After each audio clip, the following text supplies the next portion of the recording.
നിങ്ങൾ ഒരുപക്ഷെ ലോകത്തിൽ അത്ര ആകർഷകമായൊരു വ്യക്തിയായിരിക്കില്ല. ലോകം നോക്കുമ്പോൾ ചളുങ്ങിയും ചുളുങ്ങിയും ആകെ വിരൂപമായി തോന്നിയേക്കാം. എന്നാൽ ദൈവം നിങ്ങളെ ഏറ്റവും ആകർഷകമായി കാണുന്നു എന്നറിയാമോ? അതിൻ്റെ കാരണം എന്താണെന്നറിയാമോ?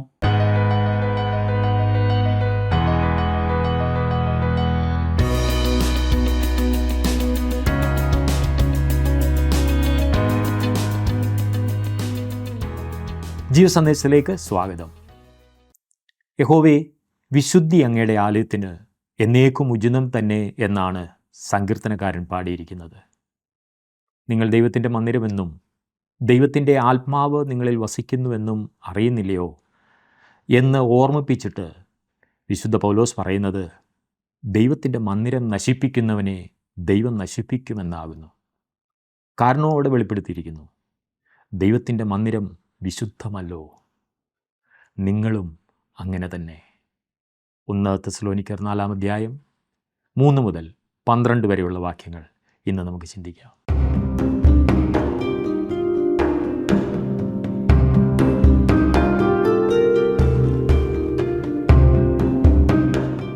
ക്രിസ്തു വിശ്വാസികൾക്ക് നൽകുവാൻ വിശുദ്ധ പൗലോസിന് ഏതാനും കൽപ്പനകളുണ്ടായിരുന്നു. നാം നിയമം ഒന്നും ഇല്ലാത്തവരല്ല എന്ന് പറഞ്ഞാൽ അഴിച്ചു വിട്ടിരിക്കുന്നവരല്ല എന്ന് ചുരുക്കം. നമ്മെ കയറൂരി വിട്ടിരിക്കുകയല്ല, നാം നമ്മെ തന്നെ ശിക്ഷണത്തിൽ കൊണ്ടുവരണം. നാം ക്രിസ്തുവിനോടുള്ള അനുസരണത്തിലായിരിക്കണം. അതിൽ ചില കൽപ്പനകളെക്കുറിച്ചാണ് തെസ്സലോനിക്കർക്ക് എഴുതിയ 1-ാം ലേഖനം 4-ാം അധ്യായത്തിൻ്റെ 3-ാം വാക്യം മുതൽ പൗലോസ് നമ്മോട് സംസാരിക്കുന്നത്. 3-ാം വാക്യത്തിൽ ദൈവത്തിൻ്റെ ഇഷ്ടമോ നിങ്ങളുടെ ശുദ്ധീകരണം തന്നെ, നിങ്ങൾ ദുർനടപ്പ് വിട്ടൊഴിഞ്ഞ് എന്ന് പറഞ്ഞിരിക്കുന്നു. വിശുദ്ധീകരണം എന്നുള്ളത് അതിമഹത്തായ ഒരു വാക്കാണ്. എന്നാൽ ഈ വാക്ക് വളരെയേറെ തെറ്റിദ്ധരിക്കപ്പെട്ടിരിക്കുന്നുവോ എന്ന് ഞാൻ ഭയപ്പെടുന്നു. ബൈബിളിൻ്റെ പേജുകളിലൂടെ പോയെന്നാൽ വിശുദ്ധീകരണത്തിന് വളരെയേറെ അർത്ഥങ്ങളുണ്ടെന്ന് കാണുവാൻ സാധിക്കും. ഇപ്പോൾ നാം പഠിക്കുന്ന ഈ വാക്യത്തിന് ഉപയോഗിച്ചിരിക്കുന്നത് പോലെ ക്രിസ്തുവുമായി ബന്ധപ്പെടുത്തി അത് പറയുമ്പോൾ അതിൻ്റെ അർത്ഥം അവിടുന്ന് നമുക്ക് വേണ്ടി വിശുദ്ധീകരണമായി എന്നത്രേ. അതിന്മേൽ കൂടുതലായി ഒന്നും ചെയ്യുവാൻ എനിക്കോ നിങ്ങൾക്കോ സാധ്യമല്ല. അതുകൊണ്ട് ഈ പ്രയോഗം കൊണ്ട് പാപമില്ലാത്ത ഒരു അവസ്ഥയെ അല്ല അർത്ഥമാക്കുന്നത് എന്ന് മനസ്സിലായല്ലോ. പിന്നെയോ, നാം ദൈവത്തിനായി വേർതിരിക്കപ്പെട്ടിരിക്കുന്നു എന്നാണ് അതിൻ്റെ അർത്ഥം. ഉദാഹരണത്തിന്, ശിമോൻ പത്രോസ് സംസാരിക്കുമ്പോൾ 2 പത്രോസ് 1-ാം അധ്യായത്തിൻ്റെ 21-ാം വാക്യത്തിൽ അവൻ പറയുന്നു, ദൈവകൽപ്പനയാൽ മനുഷ്യർ, അതായത് വിശുദ്ധ മനുഷ്യർ, പരിശുദ്ധാത്മ നിയോഗം പ്രാപിച്ചിട്ട് സംസാരിച്ചതത്രേ. ഇത് ദൈവവചനത്തെക്കുറിച്ചാണ് പറയുന്നത്. ഈ പറയുന്ന മനുഷ്യരിൽ അല്ലെങ്കിൽ ഈ വിശുദ്ധന്മാരിൽ ചിലരുടെ ചരിത്രം പരിശോധിച്ചാൽ അവർ ഈ പറയുന്നത് പോലെ വിശുദ്ധന്മാർ ആയിരുന്നു എന്ന് നമുക്ക് തോന്നില്ല. മോശ ഒരു കൊലപാതകനായിരുന്നു. വളരെയേറെ ഹൃദയസ്പർശികളായ സങ്കീർത്തനങ്ങൾ എഴുതിയ ദാവീദ് ഒരു കൊലപാതകനായിരുന്നു, വ്യഭിചാരം ചെയ്തവനായിരുന്നു. എന്നാൽ അവർ വിശുദ്ധീകരിക്കപ്പെട്ടിരുന്നു, വിശുദ്ധന്മാരായിരുന്നു എന്നാണ് ബൈബിൾ അവരെക്കുറിച്ച് പറയുന്നത്. കാരണം അവർ ദൈവത്തിനായി വേർതിരിക്കപ്പെട്ടവർ ആയിരുന്നു. ഒരു ക്രിസ്തു വിശ്വാസിയുടെ വിശുദ്ധീകരണം ദൈവത്തിൻ്റെ ആത്മാവിൻ്റെ പ്രവർത്തനമാകുന്നു. ആയതിൻ്റെ ത്രിവിധ വശത്തെക്കുറിച്ച് നാം ചിന്തിക്കുന്നത് നല്ലതായിരിക്കും, 3 വ്യത്യസ്ത വിധത്തിൽ. കാരണം ഈ പറഞ്ഞത് അത്രയ്ക്ക് പ്രധാനപ്പെട്ടതാണ്. ഒന്നാമത്, വിശുദ്ധീകരണം എന്ന അവസ്ഥ, ഇംഗ്ലീഷിൽ പൊസിഷണൽ സാങ്ക്ടിഫിക്കേഷൻ എന്ന് പറയും. ക്രിസ്തു നമുക്ക് വേണ്ടി വിശുദ്ധീകരണമായി, അല്ലെങ്കിൽ അവനെ അങ്ങനെ ആക്കി എന്നുള്ളതാണ് വിശുദ്ധീകരണം എന്ന അവസ്ഥ. നമ്മെ പ്രിയനായവനിൽ അംഗീകരിച്ചു എന്ന് വചനം പഠിപ്പിക്കുന്നു. നാം നമ്മുടെ ആശ്രയം അല്ലെങ്കിൽ നമ്മുടെ വിശ്വാസം ക്രിസ്തുവിൽ അർപ്പിക്കുമ്പോൾ രക്ഷിക്കപ്പെട്ടതിനേക്കാൾ കൂടുതൽ പിന്നീട് ഒരിക്കലും രക്ഷിക്കപ്പെടില്ല. നാം ആരാകുന്നു എന്നുള്ളതിലല്ല നമ്മെ അംഗീകരിക്കുന്നത്, പിന്നെയോ ക്രിസ്തു നമുക്ക് വേണ്ടി എന്ത് ചെയ്തു എന്നുള്ളതിലാണ്. അത് നാം വിശ്വസിച്ചു എന്ന കാരണത്താലാണ്. ഈ വിശുദ്ധീകരണം എന്ന അവസ്ഥ, ഈ സ്ഥാനീയ വിശുദ്ധീകരണം ക്രിസ്തുവിൽ പൂർണ്ണമാണ്. രണ്ടാമതായി പ്രാവർത്തികമായ വിശുദ്ധീകരണം, പ്രാക്ടിക്കൽ സാങ്ക്ടിഫിക്കേഷൻ എന്ന് പറയും. നമ്മുടെ നടപ്പിലൊരു വിശുദ്ധി ഉണ്ടാകുവാൻ ദൈവത്തിൻ്റെ പരിശുദ്ധാത്മാവ് നമ്മിൽ പ്രവർത്തിക്കുന്നതാണ് ഈ പ്രാക്ടിക്കൽ സാങ്ക്ടിഫിക്കേഷൻ. നമ്മുടെ പഴയ പാപജഡത്തിൽ നാം ആയിരിക്കുന്നത്രയും കാലം ഈ പറഞ്ഞ പ്രാവർത്തികമായ വിശുദ്ധീകരണം ഒരിക്കലും പൂർണ്ണമാവുകയില്ല.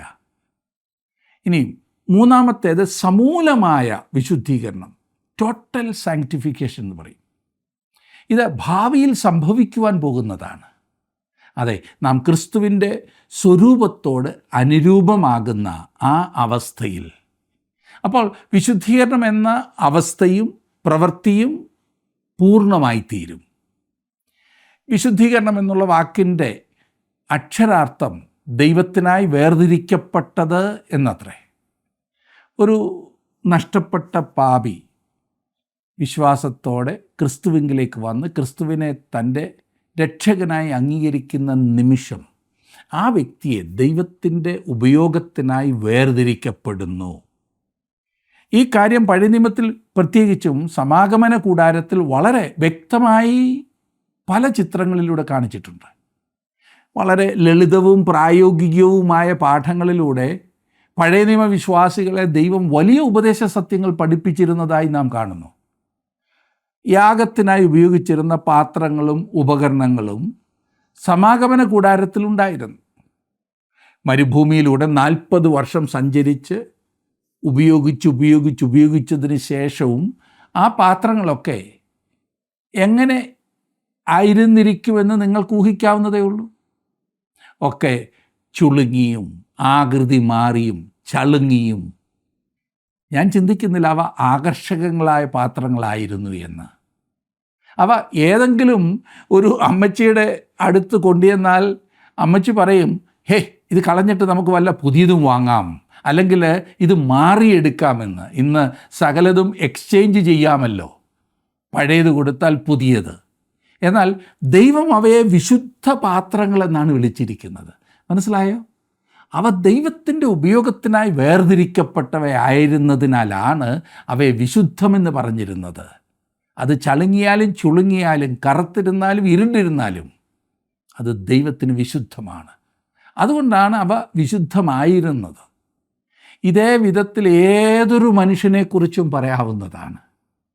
അവൻ കർത്താവായ യേശുക്രിസ്തുവിലേക്ക് വരുമ്പോൾ അവൻ രക്ഷിക്കപ്പെടും, അവൻ വീണ്ടെടുക്കപ്പെടും, അവൻ ക്രിസ്തുവിനുള്ളവനാകും. വിശുദ്ധ പൗലോസ് പറയുന്നത് ദൈവത്തിൻ്റെ ഇഷ്ടമോ നിങ്ങളുടെ വിശുദ്ധീകരണം തന്നെ. ഒരു വിശുദ്ധമായ ഉദ്ദേശത്തിനായി താങ്കളെ വേർതിരിച്ചിരിക്കുന്നു. ദൈവത്തിൻ്റെ ഉദ്ദേശത്തിനായി ഓരോ ദൈവ പൈതലും പ്രസംഗകരും സുവിശേഷകരും അച്ഛന്മാരും പാസ്റ്റർമാരും മാത്രമല്ല ഓരോ വിശ്വാസിയും ദൈവത്തിൻ്റെ ഉപയോഗത്തിനായി വേർതിരിക്കപ്പെട്ടിരിക്കുന്നു. നിങ്ങൾ രക്ഷിക്കപ്പെട്ടത് തന്നെ അതിനായിട്ടാണ്. അതാണ് അതിൻ്റെ അർത്ഥം. നിങ്ങൾ ദൈവത്തിൻ്റെ പൈതലാണ്. അവിടുന്ന് നിങ്ങളെ വിശുദ്ധീകരിച്ചിരിക്കുന്നു, നിങ്ങളെ വേർതിരിച്ചിരിക്കുന്നു, അവിടുത്തെ ഉപയോഗത്തിനായി തീർത്തിരിക്കുന്നു. ഇവിടെ പറയുന്നത് നിങ്ങൾ ദുർനടപ്പ് വിട്ടൊഴിഞ്ഞ് എന്ന്. പൗലോസ് പറയുന്ന ഈ പ്രബോധനം തെസ്സലോനിക്യരോട് മാത്രമാണെന്ന് ചിന്തിക്കരുത്. അവർ മാത്രമാണ് പാപങ്ങളിൽ ഏർപ്പെട്ടിരുന്നത് എന്ന ചിന്ത വേണ്ട.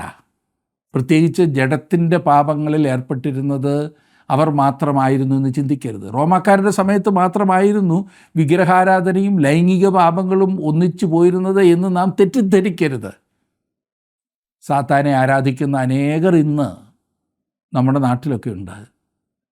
അവർ വളരെയധികം ഉയർന്നു വരുന്നുണ്ട്. സാത്താൻ്റെ പള്ളികൾ ഇന്ന് ഒരുപാടുണ്ടാകുന്നുണ്ട്. അതുപോലെ തന്നെ പ്രേതപൂജ, അതെ, അശുദ്ധാത്മാക്കളെ സേവിക്കുന്ന പണി ഇന്ന് വളരെയാണ്. ഇന്ന് അതിന് എന്ത് പരസ്യമാണെന്നറിയാമോ? അതാണല്ലോ കൂടോത്രം, ക്ഷുദ്രം, ആഭിചാരം എന്നൊക്കെ പറയുന്നത്. ഈ പറഞ്ഞ ആരാധനയുമായി ബന്ധപ്പെട്ട എന്തെല്ലാം വിധത്തിലുള്ള ആചാരങ്ങളുണ്ടെന്നറിയാമോ? ഇതുമായി എല്ലാം ബന്ധപ്പെട്ട് ലൈംഗികത്വം വളരെയുണ്ട്. ഈ ആരാധനയുമായി ചേർന്ന് ലൈംഗികത്വം വിശ്വസിക്കാൻ തന്നെ പ്രയാസമല്ല. ദുർനടപ്പ്. ശരിയായി ദൈവവചനം പഠിപ്പിക്കാത്തിടത്തൊക്കെ ഇത് കാണുവാൻ സാധിക്കും. ഏതെങ്കിലും ഒരു ക്രിസ്തീയ പ്രവർത്തകൻ ലൈംഗിക പാപത്തിൽ വീണു എന്ന് കേൾക്കുന്നതാണ് ഇന്നത്തെ ഏറ്റവും വലിയ ദുഃഖം. അപ്രകാരത്തിൽ തകർന്ന ഒരു വ്യക്തിയെ പിന്താങ്ങുവാൻ, അയാളെ പിൻപറ്റുവാൻ സഭകളുണ്ട് എന്നുള്ളതാണ് നിർഭാഗ്യകരം. എല്ലാവർക്കും ഇന്ന് അംഗസംഖ്യ ആ നേതാവ് എങ്ങനെയായിരുന്നാലും പ്രശ്നമില്ല. ദൈവത്തിൻ്റെ ഉപയോഗത്തിനായി വേർതിരിക്കപ്പെട്ടവർ ആയിരിക്കേണ്ടതാണ് നാം ഓരോരുത്തരും. വിശുദ്ധ പൗലോസ് പറയുന്നത് നിങ്ങൾക്ക് ലൈംഗിക പാപങ്ങളിൽ ഏർപ്പെടുകയും അതേസമയം ദൈവത്താൽ ഉപയോഗിക്കപ്പെടുവാനും സാധ്യമല്ല എന്നത്രേ. പാപം ഏറ്റുപറഞ്ഞാൽ ദൈവം ഉപയോഗിക്കും. മനഃപൂർവ്വമായി പാപം ഏറ്റുപറയുമ്പോൾ ദൈവം ഉപയോഗിക്കും. വളരെ ലാഘവ ബുദ്ധിയോടെ മനുഷ്യർ കാണുന്ന ഒരു കാര്യമാണിത്. ഏത് പാപത്തിലും ജീവിച്ചിട്ട് ഭക്തരായി കഴിയാമെന്നാണ് പലരും കരുതുന്നത്.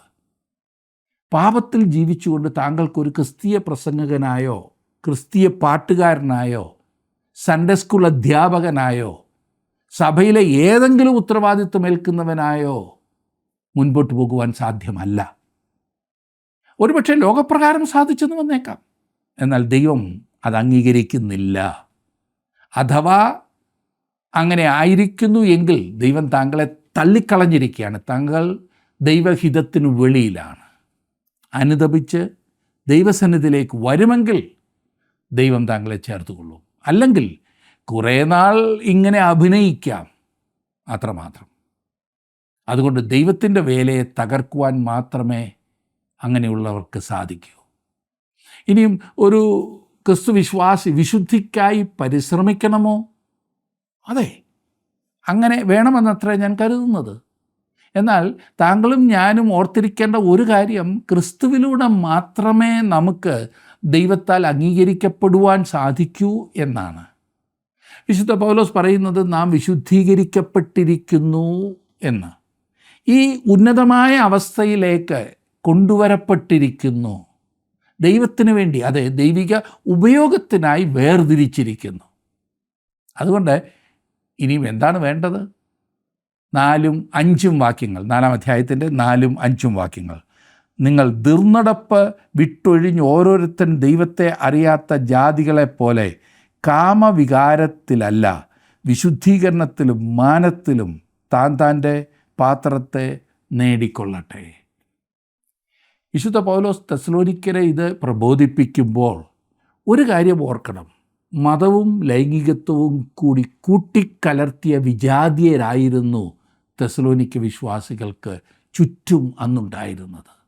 മതവും ലൈംഗികത്വവും. ഗ്രീക്കുകാരുടെ ഇടയിലെ ഒരു മതമായിരുന്നു ഈ ലൈംഗികത്വം എന്നുള്ളത്. കൊരിന്തിലേക്ക് ചെന്ന് താങ്കൾക്കത് നേരിട്ട് കാണുവാൻ കഴിയുമായിരുന്നു അക്കാലത്ത്. എന്നാൽ കൊരിന്തിൽ പോകേണ്ട ആവശ്യമൊന്നും ഇല്ലായിരുന്നു. തെസ്സലോനിക്കയിൽ തന്നെ അതുണ്ടായിരുന്നു. പൗലോസ് പറയുന്നത് സുവിശേഷത്തിന് യോഗ്യമായ ഒരു ജീവിതം നാം ജീവിക്കണം എന്നത്രേ. ചില ക്രിസ്തു വിശ്വാസികളിൽ നാം ഇന്ന് കാണുന്ന ഈ അഴിഞ്ഞ ജീവിതം, തകർന്ന ജീവിതം സുവിശേഷത്തിന് അപമാനകരമാകുന്നു. അങ്ങനെയുള്ള ആളുകൾ ദൈവത്തിന് വേണ്ടി ജീവിക്കുന്നില്ല എന്നതാണ് വാസ്തവം. ദൈവത്തെ സേവിക്കുന്നില്ല അവർ. താങ്കൾക്ക് ദൈവത്തെ സേവിക്കുകയും പാപത്തിൽ ജീവിക്കുകയും ചെയ്യുവാൻ സാധ്യമല്ല. ദൈവം അത് അംഗീകരിക്കുകയില്ല.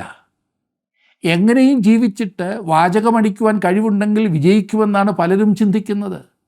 അശുദ്ധിയുള്ള വ്യക്തികളുടെ പ്രവർത്തനങ്ങളെ അംഗീകരിക്കുവാൻ ദൈവത്തിന് കഴിയില്ല. അത് ന്യായവുമല്ലല്ലോ. ഇവിടെ പറയുന്നു, ഓരോരുത്തൻ വിശുദ്ധീകരണത്തിലും മാനത്തിലും താൻ്റെ പാത്രത്തെ നേടിക്കൊള്ളട്ടെ. നമ്മുടെ ഈ കാലത്ത് നിലനിൽക്കുന്ന ധാർമ്മികത്വം തികച്ചും ഞെട്ടിപ്പിക്കുന്നതാണ്. സഭയ്ക്കുള്ളിൽ പോലും അതിനെ പ്രോത്സാഹിപ്പിക്കുന്ന വിധത്തിലുള്ള സിനിമകളും വെബ്സൈറ്റുകളും സോഷ്യൽ മീഡിയകളും പുസ്തകങ്ങളും എല്ലായിടത്തുമുണ്ട്. നമ്മുടെ യുവജനങ്ങളുടെ ഇടയിൽ നടക്കുന്ന കാര്യങ്ങൾ എത്ര ലജ്ജാകരമാണ്. കുട്ടികൾക്ക് ലൈംഗികത്വത്തെക്കുറിച്ച് ഒത്തിരിയൊക്കെ അറിയാം, എന്നാൽ അവർക്ക് സ്നേഹത്തെക്കുറിച്ച് യാതൊന്നും അറിയില്ല. ദൈവം ഡിസൈൻ ചെയ്ത പ്രകാരം ശരീരം വിവാഹബന്ധത്തിന് വേണ്ടി സൂക്ഷിക്കേണ്ടതാകുന്നു എന്നത് ഒരു യാഥാർത്ഥ്യമാണ്. ഇത് പുരുഷനും സ്ത്രീക്കും ഒരുപോലെ ബാധകമാണ്. എന്നാൽ ഇന്ന് അനേകർക്കും അത് വെറും പഴഞ്ചൻ ചിന്തയാണ്. വിവാഹബന്ധത്തെ ബന്ധനമായിട്ടാണ് ഇന്ന് അനേകരും കാണുന്നത്. അതുകൊണ്ടാണല്ലോ വിവാഹം കഴിക്കാതെ തന്നെ ഒരുമിച്ച് ജീവിക്കുന്നത് ഇന്ന് ഒരു നാട്ടുനടപ്പ് പോലെ ആയിക്കഴിഞ്ഞു. ലിവിങ് ഇൻ റിലേഷൻഷിപ്പ് അല്ലേ? ഇന്നത്തെ സിനിമകളിലും ഇന്നത്തെ പുസ്തകങ്ങളിലുമൊക്കെ ഇതാണല്ലോ പഠിപ്പിക്കുന്നത്. പ്രത്യേകിച്ച് ഈ സമൂഹ മാധ്യമങ്ങളുടെ അതിപ്രസരം ഇതിലേക്ക് മനുഷ്യനെ വലിച്ചിഴക്കുകയാണ്. ലോകം വലിയ വലിയ ആരാധകരായി കാണുന്നതായിട്ടുള്ള ആളുകളുടെയൊക്കെ ജീവിതത്തിൽ ഇതുപോലെയുള്ള മാതൃകകളാണ് കാണുന്നത്. പിന്നെ ഞങ്ങൾക്കായിക്കൂടെ എന്നാണ് പലരും ചിന്തിക്കുന്നത്. തന്മൂലം അവർ കൊയ്തെടുക്കുന്നതോ വേദന, ദുഃഖം, അപമാനം. എത്ര ഭയാനകമില്ലേ? വിവാഹബന്ധത്തിൽ സന്തോഷമില്ലാതിരിക്കുന്നതിന് വളരെയേറെ കാരണങ്ങളുണ്ട്. പ്രധാന കാരണം വിവാഹബന്ധത്തിൽ ഒന്നാക്കപ്പെടുന്നവർ ദൈവത്തിൻ്റെ ഉപയോഗത്തിനായി വേർതിരിക്കപ്പെട്ടവരല്ല. അതുമാത്രമല്ല, അവർ അന്യോന്യം ഒരു സ്നേഹബന്ധത്തിൽ വിശ്വസ്തരല്ല. ഒരു വ്യക്തി തൻ്റെ ശരീരം വിവാഹത്തിനായി കാത്തു സൂക്ഷിക്കുകയും തൻ്റെ ജീവിത പങ്കാളിയോട് വിശ്വസ്തയായിരിക്കുകയും ചെയ്യുമ്പോൾ ആ വ്യക്തി തൻ്റെ പാത്രത്തെ വിശുദ്ധീകരണത്തിലും മാനത്തിലും നേടിക്കൊള്ളും എന്നാണ് ഇവിടുത്തെ അർത്ഥം. ഓരോ ദൈവ പൈതലിൻ്റെയും പ്രവർത്തനം അതുപോലെ ആയിരിക്കണം. പൗലോസ് അക്കാര്യം വ്യക്തമായി പറയുന്നു. വിശുദ്ധി നാം വളരെയേറെ ശ്രദ്ധിക്കേണ്ടതായ ഒരു വിഷയമാണ്. ദൈവം നമ്മെ വിളിച്ചാക്കിയിരിക്കുന്നത് വിശുദ്ധീകരണത്തിന് വേണ്ടിയിട്ട് ആകുന്നു. അത് നാം ഏത് കുടുംബത്തിൽ പിറന്ന വ്യക്തിയാകുന്നുവോ, നാം എങ്ങനെയുള്ള ജോലി ചെയ്യുന്ന വ്യക്തിയാകുന്നുവോ എന്നൊന്നും ഇല്ല. അതൊന്നുമല്ല ദൈവം നോക്കുന്നത്. നാം എത്രമാത്രം ദൈവത്തിനായി സമർപ്പിക്കപ്പെട്ടവരാകുന്നു എന്ന് മാത്രമാണ് ദൈവം നമ്മെക്കുറിച്ച് നോക്കുന്നത്. 6-ാം വാക്യത്തിലേക്ക് വരുമ്പോൾ നാം കാണുന്നത് 4-ാം അധ്യായത്തിൻ്റെ 6-ാം വാക്യം. ഈ കാര്യത്തിൽ ആരും അതിക്രമിക്കുകയും സഹോദരനെ ചതിക്കുകയും അരുത്. ഒരു ദൈവപൈതലായിരിക്കുവാൻ സമർപ്പിക്കപ്പെട്ട വ്യക്തിയാകുന്നു താങ്കളെങ്കിൽ സത്യസന്ധനായിരിക്കണം, വിശ്വസ്തനായിരിക്കണം. ആരും അറിഞ്ഞില്ല, കേട്ടില്ല എന്ന് പറഞ്ഞ് എന്തുമാകാമെന്ന് കരുതരുത്. താങ്കൾ ചെയ്യുന്ന ഈ വക പ്രവൃത്തികൾ ദൈവത്തെ വഞ്ചിക്കുവാനുള്ള ശ്രമമാണ്. കൂട്ടുകാരനെ ചതിക്കുകയാണ്, സ്വയം കബളിപ്പിക്കപ്പെടുകയുമാണ്. ഇവിടെ പറയുന്നു, ഈ വകയ്ക്കൊക്കെയും പ്രതികാരം ചെയ്യുന്നവൻ കർത്താവല്ലോ. അനേകം ക്രിസ്തു വിശ്വാസികളുടെയും ജീവിതത്തിൽ ഈ കാര്യം വാസ്തവമായി ഞാൻ കണ്ടിട്ടുണ്ട്. നിങ്ങളും കണ്ടിരിക്കും എന്ന കാര്യത്തിൽ സംശയമില്ല. മറ്റുള്ളവരുമായുള്ള ഇടപാടിൽ സത്യസന്ധരല്ലാതെ ഇരുന്ന പല ആളുകളെയും ഞാൻ കണ്ടു. എന്നാൽ ചിന്തിക്കാത്ത വിധം ദൈവം പ്രതികാരം ചെയ്തു. ദൈവം അങ്ങനെ ഉള്ളവരെ വിധിക്കുന്നു എന്ന് മറക്കരുത്. 7-ാം വാക്യത്തിൽ നാം വായിക്കുന്നത്, ദൈവം നമ്മെ അശുദ്ധിക്കല്ല വിശുദ്ധീകരണത്തിനത്രേ വിളിച്ചത്. ഒരു ദൈവ പൈതലിന് പാപത്തിൽ തുടരുവാൻ സാധ്യമല്ല. പാപം ചെയ്തെന്ന് വന്നേക്കാം, എന്നാൽ അശുദ്ധിയാകുന്നു എന്നറിയാവുന്ന ഒരു കാര്യത്തിൽ നിരന്തരം ജീവിക്കുക സാധ്യമല്ല. പ്രാക്ടീസ് ചെയ്യാൻ സാധിക്കില്ല. പാപം പ്രാക്ടീസ് ചെയ്യാൻ സാധിക്കത്തില്ല. അഥവാ അങ്ങനെ ജീവിക്കുന്നുവെങ്കിൽ, പ്രാക്ടീസ് ചെയ്തുകൊണ്ട് ജീവിക്കുന്നുവെങ്കിൽ ആ വ്യക്തി ദൈവ പൈതലായി തീർന്നിട്ടില്ല എന്നാണ് അത് കാണിക്കുന്നത്. മനസ്സിലായല്ലോ? മുടിയൻ പുത്രൻ്റെ ഉപമ ഓർക്കുന്നില്ലേ? അവൻ പന്നിക്കൂട്ടിൽ പോയെന്ന് വന്നേക്കാം, എന്നാൽ അവൻ ആയുസ് പര്യന്തം അവിടെ കഴിയുകയില്ല. അവൻ്റെ അപ്പൻ്റെ വീട്ടിലേക്ക് അവൻ മടങ്ങി വരും. അല്ല എങ്കിൽ അവൻ പന്നിയായിരിക്കണം. 8-ാം വാക്യത്തിൽ നാം കാണുന്നത്, ആകയാൽ തുച്ഛീകരിക്കുന്നവൻ മനുഷ്യനെയല്ല, തൻ്റെ പരിശുദ്ധാത്മാവിനെ നിങ്ങൾക്ക് തരുന്ന ദൈവത്തെ തന്നെ തുച്ഛീകരിക്കുന്നു. ഒരു ദൈവ പൈതൽ പരിശുദ്ധാത്മാവ് വസിക്കുന്ന ഒരു മന്ദിരമാകുന്നു എന്ന് പൗലോസ് പറയുന്നു. പരിശുദ്ധാത്മാവ് ഓരോ ദൈവ പൈതലിലും വസിക്കുന്നു. ദൈവ പൈതലിന് പാപത്തിൽ ജീവിക്കുവാൻ സാധ്യമല്ല സുഹൃത്തെ.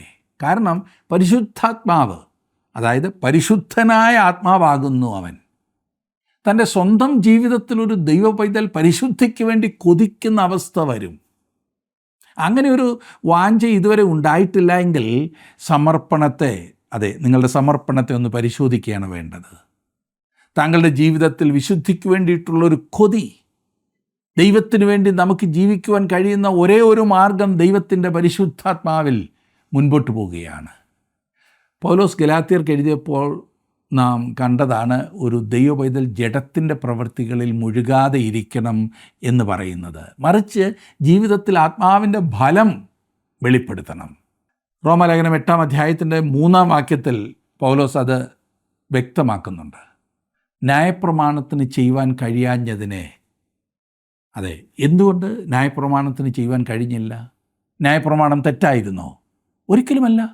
ന്യായപ്രമാണം തെറ്റായിരുന്നില്ല. 10 കൽപ്പനകൾ തെറ്റായിരുന്നില്ല. പ്രശ്നം മനുഷ്യനിലാണ്, ന്യായപ്രമാണത്തിലല്ല. 10 കൽപ്പനകളുടെ നിലവാരത്തിലെത്തുവാൻ മനുഷ്യന് സാധ്യമല്ല. അതുമാത്രമല്ല, 10 കൽപ്പനകളാൽ പുതിയ നിയമത്തിൽ ജീവിക്കുവാനും അവന് സാധ്യമല്ല. ദൈവത്തിനു വേണ്ടി ഒരു ജീവിതം നയിക്കുവാൻ ഒരു ക്രിസ്തു വിശ്വാസിയെ ശക്തനാക്കുന്നത് ആ വ്യക്തിയിലുള്ള പരിശുദ്ധാത്മാവാണ്.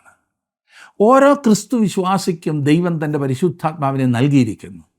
ഒരു വ്യക്തി രക്ഷിക്കപ്പെട്ടതിന് ശേഷം അന്വേഷിക്കേണ്ട ഒന്നല്ല പരിശുദ്ധാത്മാവ്.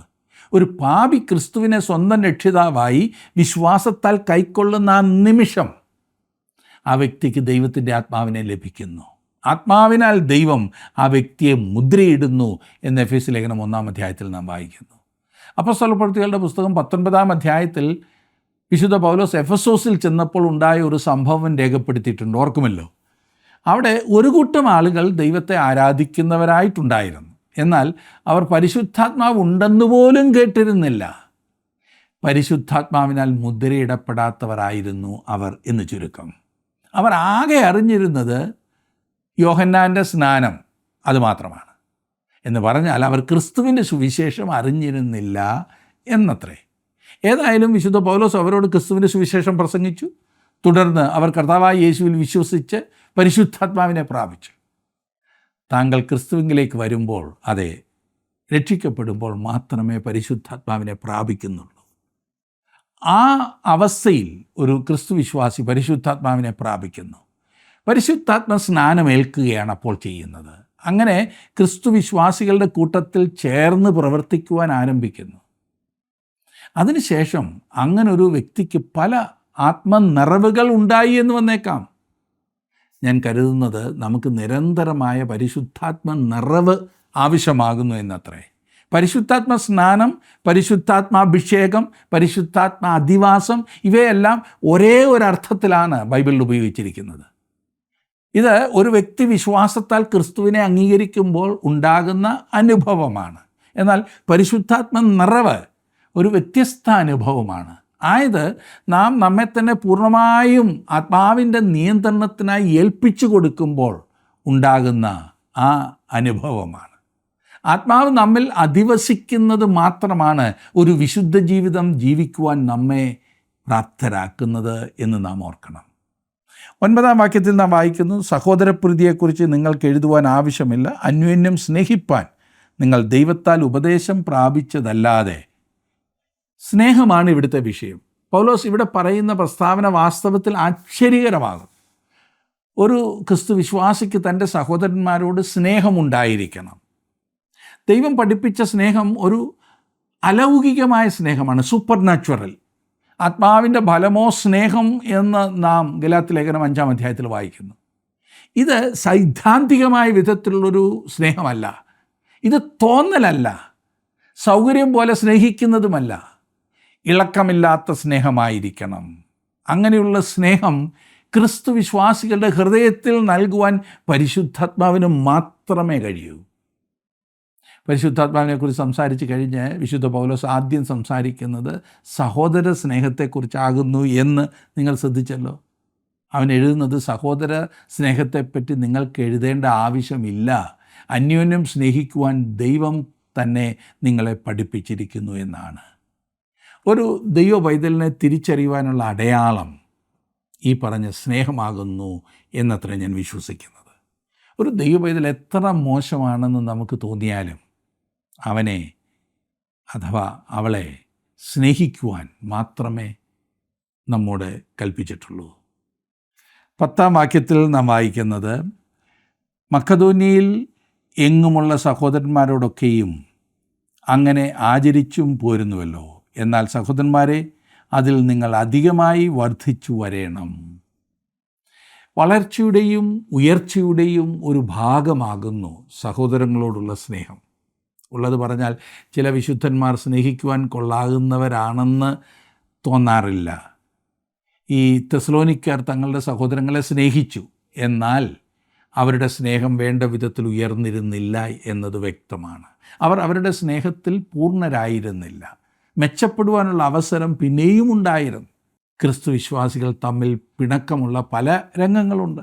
അങ്ങനെയുള്ളവർ തമ്മിൽ അധികം അടുക്കരുതെന്നാണ് എൻ്റെ അഭിപ്രായം. ഈ പറഞ്ഞവരുടെ വ്യക്തിത്വങ്ങൾ തമ്മിൽ ചേരില്ല, അതാണ് ഞാൻ ഉദ്ദേശിച്ചത്. ചിലപ്പോൾ അങ്ങ് ഭയങ്കര സ്നേഹം, പിണങ്ങിയാൽ പിന്നെ എങ്ങും കണ്ട ഒരു ഭാവം പോലുമില്ല. ഇങ്ങനെയുള്ളവർ അധികം അടുക്കാതെ ശ്രദ്ധിക്കുക.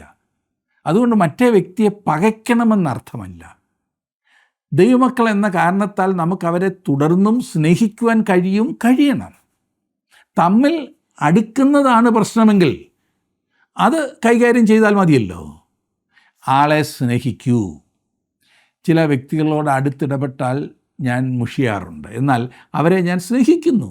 11-12 വാക്യങ്ങളിൽ നാം വായിക്കുന്നത്, പുറത്തുള്ളവരോട് മര്യാദയായി നടപ്പാനും ഒന്നിനും മുട്ടില്ലാതിരിപ്പാനും വേണ്ടി ഞങ്ങൾ നിങ്ങളോട് ആജ്ഞാപിച്ചതുപോലെ അടങ്ങിപ്പാർപ്പാനും സ്വന്തം കാര്യം നോക്കുവാനും സ്വന്തം കൈകൊണ്ട് വേല ചെയ്യുവാനും അഭിമാനം തോന്നണം എന്നും നിങ്ങളെ പ്രബോധിപ്പിക്കുന്നു. അടങ്ങിപ്പാർപ്പാൻ പഠിക്കണമെന്ന് ക്രിസ്തു വിശ്വാസികളോടുള്ള അതിപ്രധാനമായ ഒരു കൽപ്പനയാകുന്നു ഈ പറഞ്ഞത്. ആളുകളെ സംസാരിക്കുവാൻ പഠിപ്പിക്കുന്ന ഏതെല്ലാം വിധത്തിലുള്ള കോഴ്സുകളാണ് ഇന്ന് ലഭ്യമായിട്ടുള്ളത്. എന്തെല്ലാം വിധത്തിലാണ് ആളുകളെ സംസാരിക്കുവാൻ, പ്രസംഗിപ്പിക്കുവാൻ പഠിപ്പിക്കുന്നത്. ഓരോ സെമിനാറുകളും അതുപോലെയുള്ള കാര്യങ്ങളും ഓരോ ബൈബിൾ കോളേജിലും സെമിനാരിയിലും പ്രസംഗിക്കുവാൻ പഠിപ്പിക്കുന്ന ക്ലാസ്സുകളുണ്ട്. എനിക്ക് തോന്നുന്നു മിണ്ടാതിരിക്കുവാൻ പഠിപ്പിക്കുന്ന ക്ലാസ്സുകൾ കൂടി നമുക്ക് ആവശ്യമാകുന്നു എന്ന്. ക്രിസ്തു വിശ്വാസികൾക്കും അങ്ങനെ ഒരു കോഴ്സ് ആവശ്യമാണ്. അടങ്ങിപ്പാർക്കണം എന്നുള്ളതൊരു കൽപ്പനയാണ്. മാത്രമല്ല സ്വന്തം കാര്യം നോക്കുവാനും അത് വേറൊരു കൽപ്പനയാണ്. എന്ന് പറഞ്ഞാൽ മറ്റുള്ളവരുടെ കാര്യത്തിൽ തലയിടരുതെന്ന്. ചിലർക്ക് തങ്ങളുടെ സ്വന്തം കാര്യത്തിൽ ഒരു ശ്രദ്ധയുമില്ല. വഴിയെ പോകുന്ന നായയുടെ ചെവിക്ക് പിടിച്ച് കടി വാങ്ങാൻ മാത്രമേ അറിയൂ. ആരെങ്കിലും എന്തെങ്കിലും സംസാരിക്കുന്നിടത്തൊക്കെ ശ്രദ്ധിച്ച് നിന്നിട്ട് ആവശ്യമില്ലാത്തതിനെല്ലാം അഭിപ്രായം പറയും. ഇതൊരു ക്രിസ്തു വിശ്വാസിയെ സംബന്ധിച്ചിടത്തോളം തെറ്റാണ്, നല്ല മാതൃകയല്ല. നാം പലപ്പോഴും കൂടുതൽ സംഘർഷത്തിലാകുന്നതിന് കാരണം പല കാര്യത്തിൽ ഇടപെടുന്നതിനാലാണ്, അല്ലേ? സ്വന്തം കൈകൊണ്ട് വേല ചെയ്യുവാനും എന്ന് പൗലോസ് പറഞ്ഞിരിക്കുന്നു. സ്വന്തം കാര്യം നോക്കുക, സ്വന്തം കൈകൊണ്ട് വേല ചെയ്യുക. ഞാൻ പറയുമ്പോൾ അത് സ്വാർത്ഥപരമായി തീരണമെന്നല്ല, ഇവിടെ അർത്ഥമാക്കുന്ന അതല്ല. പിന്നെയോ ആവശ്യമില്ലാത്ത കാര്യത്തിൽ ഇടപെടുവാൻ പോകരുത്.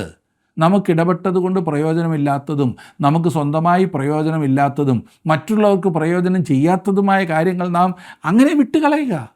മറ്റുള്ളവർക്ക് പ്രയോജനം ചെയ്യുന്ന കാര്യങ്ങൾ ചെയ്തു കൊടുക്കുക. മാത്രമല്ല പൗലോസ് പറയാണ് സ്വന്തം കൈകൊണ്ട് വേല ചെയ്യണം എന്ന്. ഓരോ ക്രിസ്തു വിശ്വാസിയും എന്തെങ്കിലും വേല ചെയ്യുന്നവരാകണം. വെറുതെ ഇരുന്ന് സുഖമായി കഴിയുവാനുള്ള പ്രവണത ദൈവമക്കൾക്ക് നല്ലതല്ല. അഥവാ നമുക്ക് ആവശ്യത്തിന് പണമുണ്ടെങ്കിൽ തന്നെയും നാം സമയം വെറുതെ കളയരുത്. പല ആളുകൾക്കും ഈ കാര്യത്തിൽ യാതൊരു ചിട്ടയുമില്ല. കിടക്കുന്നതിന് പ്രത്യേക സമയമില്ല, എഴുന്നേൽക്കാൻ പ്രത്യേക സമയമില്ല, എന്താണ് ഇന്ന് ചെയ്യുവാൻ പോകുന്നതെന്ന് യാതൊരു ധാരണയുമില്ല. ജീവിതം അപ്രകാരം നശിപ്പിച്ച് കളയുകയാണ്. അതുവഴി പോയി ഇതുവഴി പോയി സമയം കളയുക. ഞാൻ ചോദിക്കട്ടെ, നിങ്ങളുടെ ജീവിതം കൊണ്ട് മൊത്തത്തിൽ എന്താണ് നേടുന്നത്? പോകട്ടെ, ഇന്നത്തെ ജീവിതം കൊണ്ട് എന്താണ് നേടുവാൻ നിങ്ങൾ ആഗ്രഹിക്കുന്നത്? വീണ്ടും പറയുന്നു, പുറത്തുള്ളവരോട് മര്യാദയായി നടപ്പാനും. നാം ഓരോരുത്തരും ഈ കാലത്ത് ഏറെ ശ്രദ്ധിക്കേണ്ട ഒരു വിഷയമാകുന്നു ഇത്. നാം ദൈവത്തിൻ്റെ മുൻപാകെയും മനുഷ്യരുടെ മുൻപാകെയും സത്യസന്ധമായി അഥവാ മര്യാദയായി നടക്കേണ്ടതുണ്ട്. ദൈവമക്കളായവരിൽ പലപ്പോഴും ഈ സത്യസന്ധത കാണാത്തത് വെളിയിലുള്ളവർക്കേറെ പരിഹാസ വിഷയമായി തീരുന്നു. സുവിശേഷ വേലയ്ക്കെന്ന് പറഞ്ഞ് പണം പിരിക്കുന്ന അനേകരും ഈ കാര്യം സത്യസന്ധമായി ചെയ്യുന്നില്ല എന്നത് ഏറെ പ്രശ്നത്തിലേക്ക് നയിക്കുന്നു. ഏറ്റവും അധികം സത്യസന്ധത കാണപ്പെടേണ്ടത് ദൈവമക്കളിലാകുന്നു എന്ന കാര്യം മറക്കരുത്. തെറ്റായ ലക്ഷ്യത്തോടു കൂടി ചെയ്യുന്ന ഏതൊരു കാര്യവും ദൈവം അംഗീകരിക്കുന്നില്ല. എത്ര നല്ല കൽപ്പനകളാണ് അല്ലെ അനുസരിക്കാൻ നമ്മുടെ മുൻപിൽ തന്നിരിക്കുന്നത്. നമുക്ക് ഗൗരവമായി കണ്ട് അനുസരിക്കാം. ദൈവം അതിലൂടെ നിങ്ങളെ അനുഗ്രഹിക്കട്ടെ.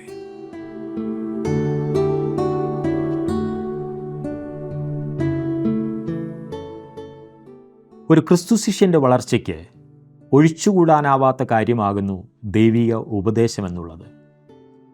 നമുക്കറിയാം, ഉപദേശമെന്ന് പറയുന്നത് ആർക്കും അത്ര ഇഷ്ടമുള്ള ഒരു കാര്യമല്ല. എന്നാൽ ക്രിസ്തുവിൽ വളരുവാൻ ആഗ്രഹിക്കുന്ന ഒരു വ്യക്തി ദൈവിക ഉപദേശങ്ങളെ ശ്രദ്ധിക്കുകയും അവയെ അനുസരിക്കുകയും ചെയ്യേണ്ടത് അത്യന്താപേക്ഷിതമാണ്. ഞാൻ നിന്നെ ഉപദേശിച്ച് നടക്കേണ്ടുന്ന വഴി നിനക്ക് കാണിച്ചു തരും. ഞാൻ നിൻ്റെ മേൽ ദൃഷ്ടി വെച്ച് നിനക്ക് ആലോചന പറഞ്ഞു തരുമെന്ന് ദൈവം അരുളി ചെയ്യുന്നു. നമുക്ക് ആലോചന പറഞ്ഞു തന്ന് നമ്മെ വഴി നടത്തുവാൻ ഒരു സ്വർഗീയ പിതാവ് നമുക്കുള്ളത് എത്ര വലിയ അനുഗ്രഹമാണ്.